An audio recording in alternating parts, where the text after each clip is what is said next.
Faustine Bollaert, née le 20 mars 1979 à Paris, est l'une des personnalités de la télévision française les plus appréciées, notamment pour son rôle de présentatrice de Ça commence aujourd'hui sur France 2. Forte de plus de 2 décennies de carrière, elle est devenue un symbole d'empathie, d'intelligence et de disponibilité dans les médias français.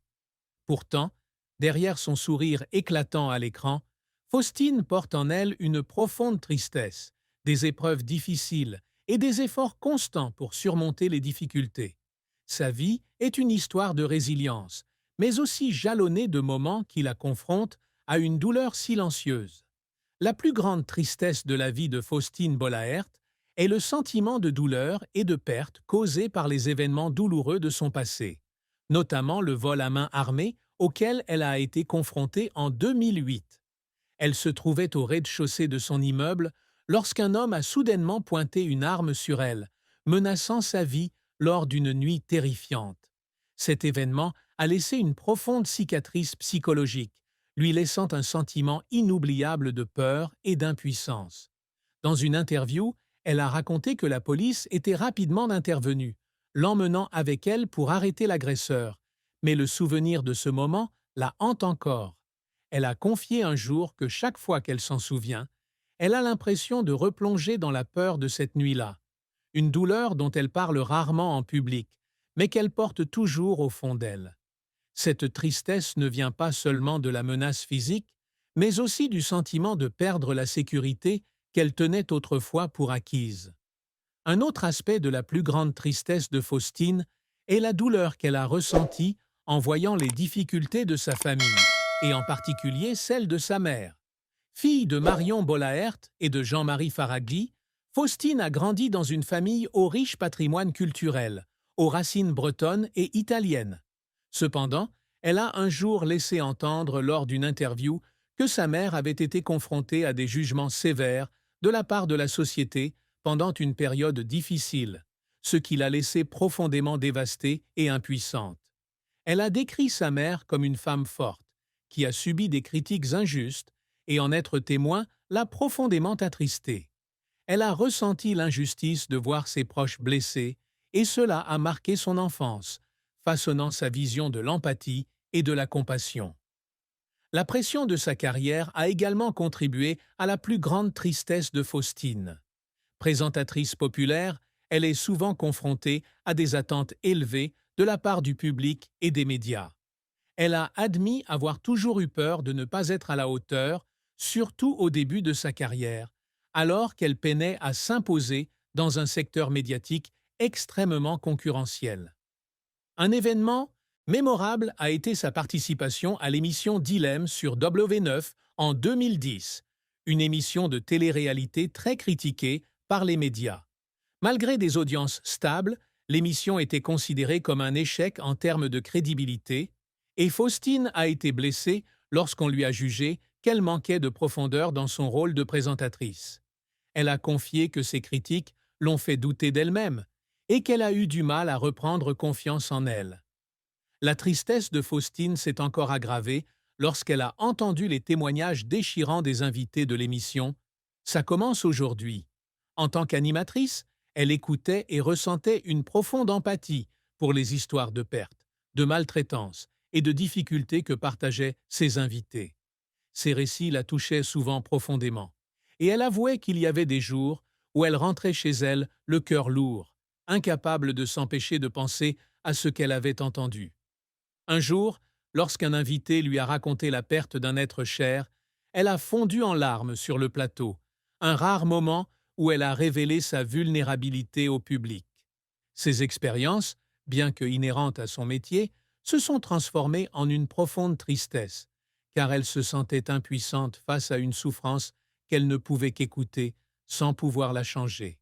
Enfin, Faustine porte aussi sa propre tristesse face à l'équilibre entre travail et famille.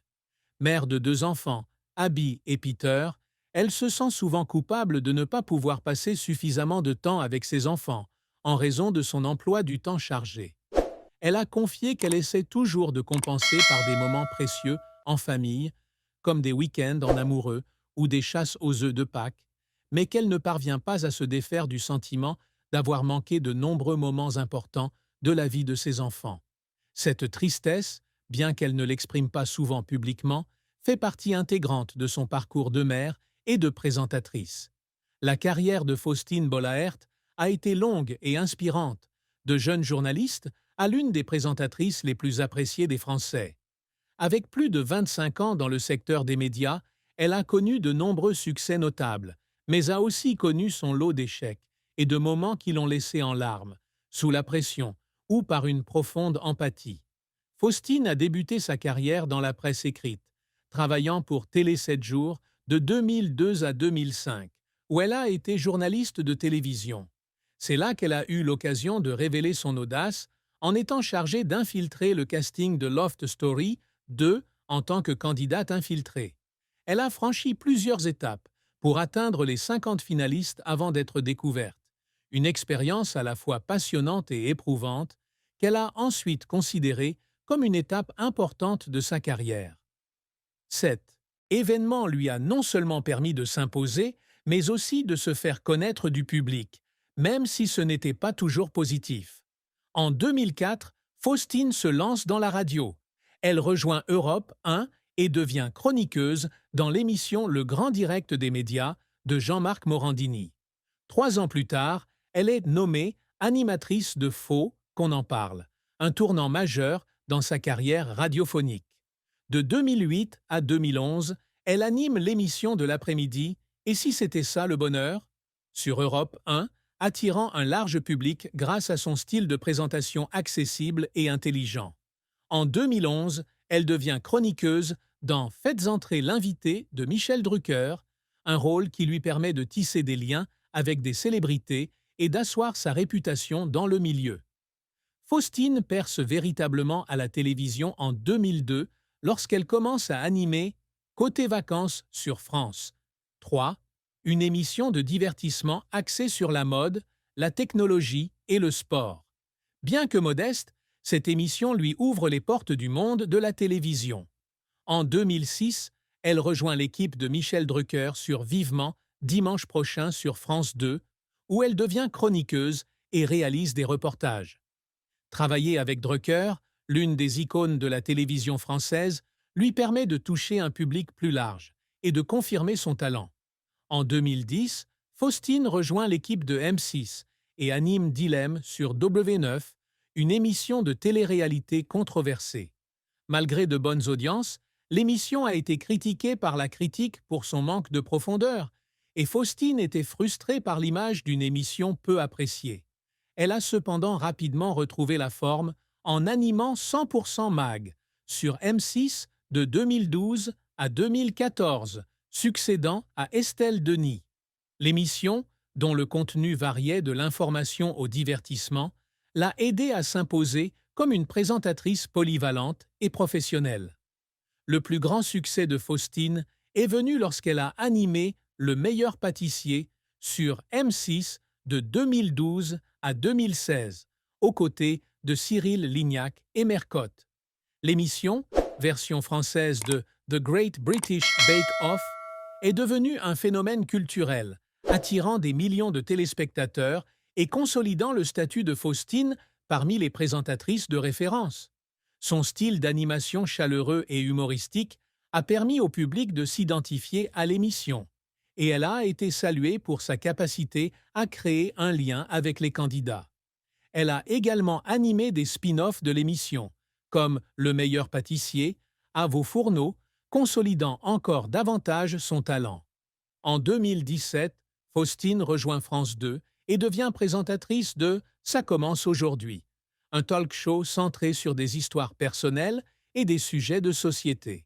Cette émission marque une étape importante dans sa carrière, saluée pour son empathie et son sens de l'écoute. Avec plus de 1 millier d'épisodes diffusés jusqu'en 2025, Ça commence aujourd'hui, connaît un succès d'audience considérable, attirant régulièrement plus d'1 million de téléspectateurs par jour.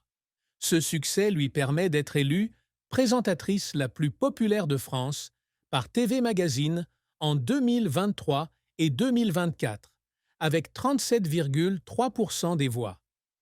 Elle anime également d'autres émissions sur France 2 et France 3, comme La boîte à secrets et prodiges, consolidant ainsi sa position de figure incontournable de la télévision publique française.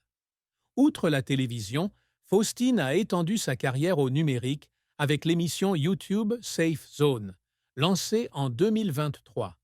L'émission, dans laquelle elle interviewe des créateurs de contenu, a atteint plus de 1,2 million de vues dès son premier épisode et lui a valu le trophée créateur d'argent lorsque la chaîne a atteint les 100 000 abonnés. Le succès de Safe Zone a démontré sa capacité à s'adapter aux nouvelles plateformes tout en consolidant son image de présentatrice polyvalente, capable de toucher aussi bien le public traditionnel que la jeune génération. Cependant, la carrière de Faustine n'a pas toujours été de tout repos. L'un de ses plus grands échecs a été l'émission Dilemme sur W9, comme mentionné précédemment. Les critiques des médias l'ont blessée, et elle a un jour admis avoir douté de ses capacités après l'émission. Autre échec, l'émission Rising Star sur M6 en 2014, un concours de chant qu'elle co-animait avec Guillaume Pley. Malgré de grandes attentes, l'émission n'a pas atteint les audiences escomptées et a été annulée après une saison, laissant Faustine déçue de ne pas avoir pu répondre aux attentes des producteurs. Un moment qui a fait pleurer Faustine a été la réception d'une lettre d'un téléspectateur de Ça commence aujourd'hui, lui racontant son parcours d'enfance maltraité. Cette lettre, qu'elle a évoquée lors d'une interview, l'a profondément émue car elle a suscité un profond sentiment d'injustice et de souffrance. Elle a raconté l'avoir lue dans sa chambre après l'enregistrement et n'avoir pu retenir ses larmes, ressentant à la fois de l'empathie pour le téléspectateur et une grande impuissance à l'écouter. Une autre fois, lors d'un épisode de Ça commence aujourd'hui en 2023, lorsqu'un invité a évoqué la perte de son jeune enfant, Faustine a fondu en larmes sur le plateau, un moment que les téléspectateurs ont perçu comme une expression de sa sincérité et de son humanité. Faustine a également été émue lorsqu'elle a reçu le titre de présentatrice préférée en 2023. Dans son discours, elle a remercié le public, la gorge serrée, affirmant qu'elle n'aurait jamais imaginé obtenir une telle reconnaissance à ses débuts. Elle a confié que les premières années de sa carrière, marquées par le rejet et les critiques, l'ont fait douter d'elle-même, et que l'amour du public était une grande source de motivation. Ces moments, bien que rares, témoignent de sa sensibilité et de sa bienveillance, ce qui la rend attirante à l'écran. Les objectifs de Faustine Bollaert ne se limitent pas à la célébrité ou à la réussite professionnelle, mais visent aussi à créer un impact positif sur la société et à construire une vie pleine de sens. Journaliste, animatrice et mère, elle aspire toujours à être une source d'inspiration, non seulement par ses émissions, mais aussi par sa façon de vivre et de contribuer. L'un des plus grands objectifs de Faustine est de construire une carrière télévisuelle durable, lui permettant de tisser des liens avec le public grâce à des histoires riches de sens. Avec Ça commence aujourd'hui, elle y est parvenue, l'émission étant devenue une plateforme de partage d'histoires de vie, des difficultés personnelles aux réussites inspirantes. Elle a toujours œuvré pour que l'émission ne soit pas seulement un talk-show, mais un espace rassurant où chacun peut s'ouvrir à des questions telles que la santé mentale, les abus et les inégalités sociales. Le succès de l'émission, qui devrait être exportée à l'international en 2023, témoigne de ses efforts continus pour créer un impact culturel de grande envergure. Faustine ambitionne également de devenir une figure de proue de la promotion des enjeux sociaux. Elle s'intéresse particulièrement à la santé mentale et à l'inclusion sociale, des sujets qu'elle aborde régulièrement dans Ça commence aujourd'hui et Safe Zone. Elle a exprimé son souhait d'utiliser sa plateforme pour sensibiliser les jeunes à ces enjeux. Lancer Safe Zone sur YouTube était une initiative audacieuse, car elle souhaitait se connecter à la génération numérique et instaurer un dialogue franc avec les créateurs de contenu. Le succès de l'émission, avec des millions de vues et le trophée créateur d'argent, est une réussite dont elle est très fière, car il démontre sa capacité d'adaptation et d'innovation dans un secteur en constante évolution. Par ailleurs, Faustine s'efforce toujours de laisser un héritage culturel à travers des projets créatifs. Elle est l'auteure de 2 livres. À table, Manger sain, Dépenser moins, 2019, en collaboration avec Yves Camdebord, et Ça commence aujourd'hui, 2022, un livre qui rassemble des histoires émouvantes tirées de son émission. Ces livres lui permettent non seulement de partager ses connaissances et ses expériences, mais aussi d'inspirer les lecteurs sur un mode de vie sain et la résilience. Elle a également cofondé le magazine Entre nous en 2021, une publication axée sur des histoires vécues et des parcours personnels, reflétant son style d'animation. Sur le plan personnel, Faustine aspire à être une mère et une épouse dévouées. Malgré son emploi du temps chargé, elle s'efforce toujours de consacrer du temps à ses enfants, Abby et Peter, et à son mari, Maxime Chatham. Elle organise souvent des activités familiales, comme des week-ends en famille ou des repas en famille, afin de préserver leurs liens. Elle veille également à protéger la vie privée de sa famille en ne publiant pas de photos nettes de ses enfants sur les réseaux sociaux, une décision qu'elle juge nécessaire pour les protéger des regards indiscrets. Enfin, Faustine a toujours cherché à être un modèle positif pour les femmes dans le monde des médias. Elle admire des personnalités comme Anne Sinclair, qu'elle a exprimé le désir d'interviewer, et s'efforce d'imiter sa force et sa féminité. Première femme élue, personnalité TV la plus populaire, par un sondage de TV Magazine, Faustine souhaite inspirer la jeune génération, et plus particulièrement les femmes, à poursuivre leurs rêves et à surmonter les obstacles du secteur. Ces réussites, malgré les sacrifices et les efforts constants, ont fait de Faustine l'une des personnalités les plus inspirantes de la télévision française. Faustine Bollaert, forte de sa brillante carrière à la télévision, a toujours gardé sa vie amoureuse privée, loin des regards du public. Son mariage avec Maxime Chatham, célèbre écrivain français, occupe une place centrale dans sa vie personnelle, non sans difficulté et peine. Mariés en 2012, Faustine et Maxime ont fondé une famille avec 2 enfants, Abby et Peter, et ont toujours essayé de maintenir un équilibre entre leur vie professionnelle et familiale. Cependant, leur parcours amoureux et conjugal a également connu son lot de moments difficiles, souvent liés aux pressions de la célébrité et aux défis personnels auxquels ils sont tous deux confrontés. La rencontre entre Faustine et Maxime est une histoire d'amour pleine de surprises. Ils se sont rencontrés pour la première fois en 2010, lorsque Faustine a interviewé Maxime dans l'émission « Et si c'était ça le bonheur ?» sur Europe Première. Elle a été séduite par son intelligence et sa passion pour l'écriture, tandis que Maxime a été impressionné par sa sincérité et son énergie positive. Suite à cet entretien, ils ont commencé à se fréquenter et, 2 ans plus tard, ils ont décidé de se marier lors d'une cérémonie simple à Paris. Faustine a confié un jour qu'elle se sentait chanceuse d'avoir trouvé un partenaire comme Maxime, qui non seulement soutenait sa carrière, mais partageait aussi ses valeurs de famille et d'intimité. Ils ont rapidement accueilli leur fille Abby en 2013 et leur fils Peter en 2015, marquant ainsi une étape importante de leur vie de couple. Cependant, le mariage de Faustine n'a pas toujours été une source de joie. L'une des plus grandes difficultés de sa vie amoureuse a été la pression de concilier ses rôles de mère, d'épouse et de célèbre animatrice de télévision.